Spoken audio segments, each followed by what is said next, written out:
Good morning. Welcome back to Boots and Bounty Kitchen. I'm doing a quick tutorial this morning with making homemade chicken broth. So yesterday I cooked a whole chicken and I saved all the bones and the broth that it was cooked in, and I went ahead and dumped it in my pressure canner bottom, and then I had saved some bell pepper cores. Threw them in a bag, put them in the freezer, saved them for this. Bell pepper cores and seeds and everything else that was left over. And then I have been saving any kind of like chicken breast broth that I make in the Instapot. Here's the onions that we cut off a couple months ago. Remember whenever we had cut back the onion tops, the green part? I put those in there, and then there's some of the smaller onions that I needed to go ahead and do something with, so I just froze them. And so I just kept this in the freezer and kept putting stuff in the bag, and so this is going to go into our pot. Alright, so there, I had to cut it out of the bag, but I got that in there. And then the other day I had some leftover carrots from when I made the jars of soup and stuff that Preston took with him to college. I had some leftover carrots, so we're going to cut these up. I don't even do much with them. I just cut the ends off of them, cut them in half, throw them in there, because none of this stuff you're going to eat, so it doesn't matter what it looks like. What you're doing is just cooking it down. So we're going to cut the ends off this, put it in the pot. If you have any leftover, like if you have an onion, you can like quarter an onion and put it in there. Any celery, any kind of flavorings that you want, any kind of vegetables, I'll just throw it in the pot, and all we're going to do is cook it down. So let me get the carrots in real quick. Alright, so we've got our carrots in now, and I believe that's all the vegetables I have. So I've got the bell pepper. I don't have an onion, but I had already had some onion in some of this flavor in here that was froze up, some of the onion greens. We don't do celery, but I got some bell peppers in there. You can put any kind of like jalapeno peppers if you want it hot. And now you can put any kind of seasonings that you want in there. If you want to do like any kind of homegrown herbs, oregano, thyme, basil. If you want to put any of that in here just for flavoring, you can go ahead and do that now. And I think I'll go ahead and just flavor it with some just some simple herbs that I have. You don't have to put in anything. All this stuff, like I said, is going to be strained out. So I'll go ahead and add in some herbs real quick, and then we will put in the water. Alright, I got my herbs added. I put a few bay leaves in here. I put some basil, some salt, and some peppercorns. I don't want anything that's going to be too fine that's going to go through the strainer. So I just left everything as whole as possible. And you can put any herbs in here you want to. Now with the water, we want to fill it up as high as possible.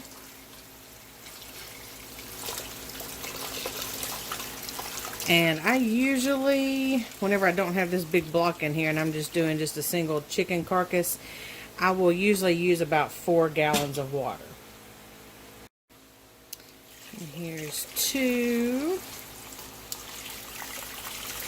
And they only get 3 in here. Let's see, there's all my vegetables coming to life as it's thawing out.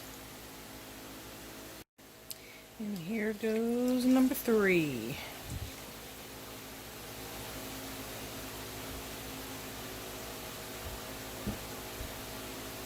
I got just a little bit left. I'm going to put it in there just a little bit later. Alright, so there is my stock pot. This has got to thaw out. I went ahead and turned it on high. This has got to get boiling, and then we've got to simmer it for 4 to 5 hours. So this is going to take most of the morning. I won't probably come back in here until lunch. And the reason why we fill it up so high is because as it cooks those 4 or 5 hours, it is going to evaporate, because you don't have to cover this. You want it to evaporate a little bit as you're cooking the goodness out of your chicken bones and flavoring it with your vegetables. See, I've got chicken bones in here. I cooked a whole chicken yesterday, and then I had some in here from whenever I cooked a chicken before. So it's coming out of its shell there of ice. Alright, so we're going to let this sit here, come to a boil, and I will be watching it so I can turn it down. And then I will show you what it looks like whenever it's done. It'll be about lunchtime, but it's going to drop a couple of inches. And you can add water as it's cooking if you want to, just to keep that level up. But I don't, it's just more flavorful that way. So I will see you guys soon. Alright guys, so we've got a steady rolling boil here, and you can see all the vegetables and herbs and stuff float to the top. So you'll just have to stir it around a little bit. Make sure all that yummy goodness gets incorporated, and it smells divine in here. So anyways, we are down probably almost the first hour, and it hasn't went down yet because it's just gotten to the steady boiling stage, and I cut it down to medium back there just to slow it down just a hair. Maybe there wouldn't be as much evaporation. So there you go. I'll see you in the next 3 to 4 hours. So here we are guys, it's been 4 hours, and you can see the liquid has only been reduced by about 1/2 inch. I did boil this at a lower rate so it didn't evaporate as much. I just stirred it.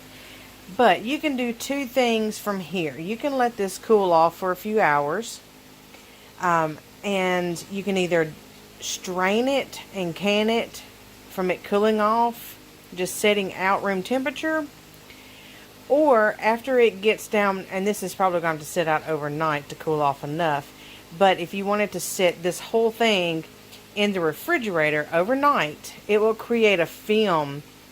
As you can see the fat around the top, it will actually solidify and turn white, and you'll be able to remove that if you want less fat on your broth. I usually just let it cool down a little bit to room temperature where I can handle it and strain everything out. You can use a cheesecloth, which will get some more of the fat off of it, just being room temperature. Or you can use just a regular colander or one of those metal mesh strainers. Anything that you want to use, and you can do it different each time. See which way you like it better. I have a metal strainer that I'm going to pour it through. It actually sits good on top of this pitcher here, and that way whenever I take this and pull it through the strainer, it goes straight into the pitcher, and I can pour it into my jars from there, because I'm actually going to pressure can this. The reason why I make my own chicken broth, and this is bone broth from chicken bones, it's because I want to keep my immune system healthy. And I will put a link below, if I can remember, from the Homesteading Family that did an interview with a lady that had an autoimmune problem, and chicken broth was one of the things that she helped cure herself. So it is very possible, growing your own garden, eating your own vegetables and your own food, and eating real food that you know where it comes from beginning to end, anything like that, it has more nutritional value to it. You can actually cure some autoimmune diseases, because 50, 60, 70 years ago, the problems we have now, they did not have then, and it's because of all of the convenience and fast food that we are getting our bodies used to now, and it's not real food, and we're not feeding our bodies. So what I do instead of coffee is I drink usually a pint, 2 cups of chicken broth every morning. That will carry me, and I like to leave a lot of the fat on there, because that will actually carry me to between 10 and 11 o'clock, and then that way I go ahead and get ready to fix my lunch. But I drink this every morning, and I have felt so much better, and I can tell I don't get sick. Knock on wood, I don't get sick. It's helped my allergies, it's helped my gut, anything. It will just help you be all the more healthy to make your own bone broth. So As soon as this gets cooled off, we will go through the process of getting this canned. I'll have to look and make sure, but it does take a while to can it in a pressure canner. So I'll look and see what the timing is, and I'll get back with you in just a little bit. Alright, so we've got it cooled off, as you can tell right there. And as I told you, we'll have a mesh strainer. Fits right over this pitcher. And then I'm going to take I think it's 4 cup glass measuring cup, and dip in here and pour over this. Scoot just a little closer. And as I do this, some of that big stuff may come up. All those greens.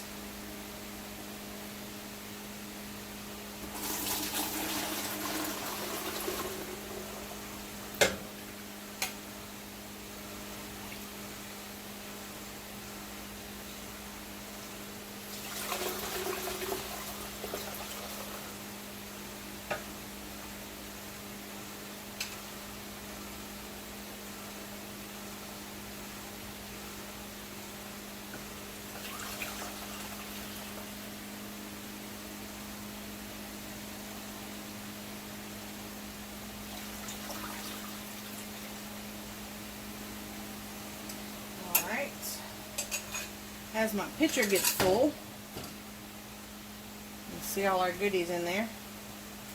As the pitcher gets full, you'll see, you'll see this line right here. It does have some fat on it. And like I said before, if you're doing like keto, or if you don't mind the fat,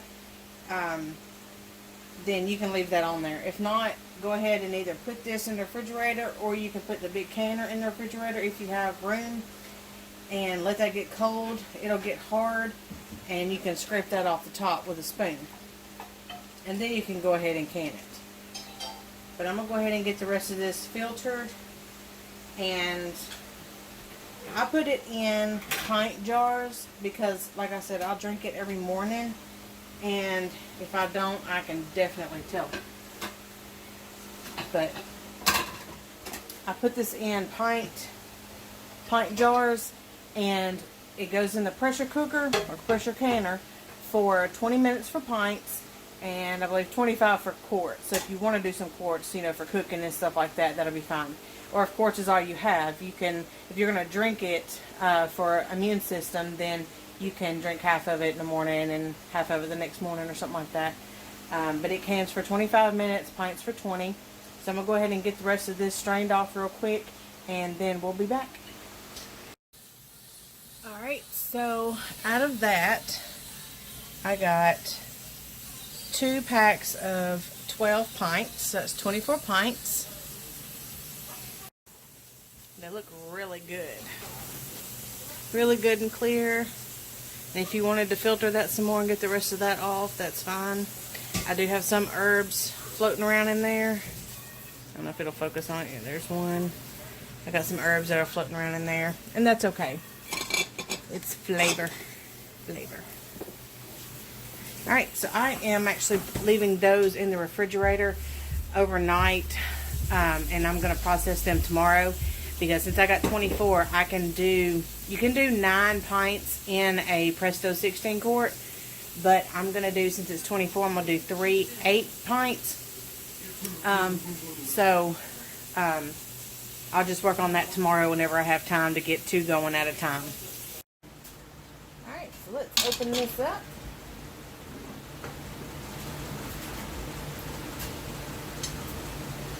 Remember to lift it up away from you. You don't want that steam to come up in your face. Alright. Got your jar lifter.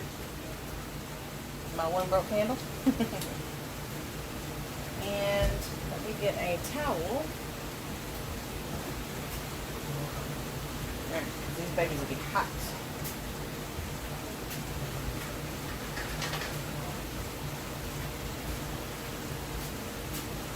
And there she is. Pretty, pretty. This one's already sealed. So I just gotta take all these out and let them cool. And we'll be able to start drinking them tomorrow. You can see some of the herbs floating. Let's see if I can turn it. Some of the herbs that are floating in there. There's a piece of chicken right there. Which is fine. And on the top, you see there is a, let's see if I can get it to focus. I probably won't. But anyways, there's a little ring up there of the fat, which you can always take that off before you drink it if you want to. That's fine. All right.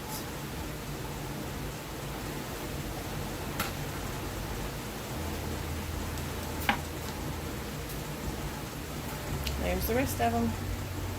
And I did put 8 in here. It holds 9, which is 8 around the outside and 1 in the middle. And for some reason, this one right here walked. I guess as they were jiggling in there and bubbling, it just kind of pushed it to the middle, which is fine, because both of these were actually sitting in the middle. They just kind of got pushed around. And that's okay. That's okay. All right. Well, that is it. I hope you guys make some wonderful chicken broth or turkey broth, any kind of bone broth. Or you can actually leave the bones and stuff out and just do all vegetables and make a vegetable stock. So this can be flavored anyway. I just wanted to give you the basics and the gist of how to do it. So you guys can go off and go ahead and make your own and help your immune system, especially during this time. You can use it on keto. You can use the broth for the intermittent fasting. Anything like that, because it's loaded with nutrients and good food, especially if you grow your own vegetables and your own chickens and stuff like that. It'll all be from exactly where you know it is from, and you know what has went into it. So it's a great way to do, especially if you have scraps. And like I said, as you're cutting up vegetables, as you're cooking, leave the ends, leave all that stuff in a bag in the freezer. Just keep adding to it, and then one day whenever you get enough, just dump it in a pot and cook it down. You know, just put your water in it, cook it down like we did. So this stuff is easy peasy to do, and I just wanted to share with you guys on how I do it, and hopefully you'll be able to make a batch of your own. So I guess until next time, that is all I have. May God bless your garden to be as bountiful as He has ours, and we will see you guys next time. Bye.